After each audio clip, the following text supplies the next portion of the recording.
যৌক্তিক দাবি পূরণ করা হয়েছে, তারপরেও কেন আন্দোলন?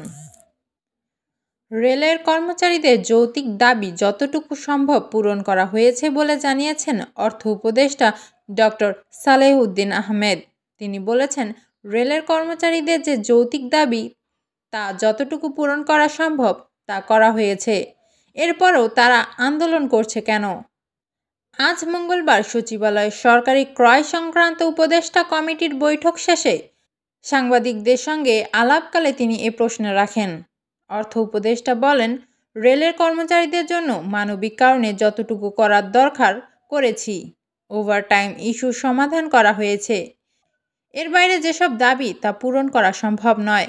দেশের অর্থনৈতিক অবস্থা বিবেচনা করতে হবে। সরকারি কর্মকর্তা কর্মচারীদের মহার্ঘ ভাতা দেওয়ার বিষয়ে ডক্টর সালেহউদ্দিন আহমেদ বলেন, এটি দেওয়া হবে কি হবে না এ বিষয়ে এখনও সিদ্ধান্ত নেওয়া হয়নি। বিদেশি মেশিনে যাদের ভাতা বৃদ্ধি করা হচ্ছে তা অনেক আগের সিদ্ধান্ত ছিল।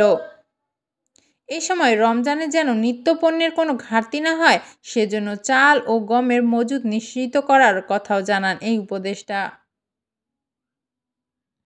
নতুন নতুন খবর পেতে চ্যানেলটিকে সাবস্ক্রাইব করুন এবং পাশে থাকা বেল আইকনটিতে ক্লিক করুন।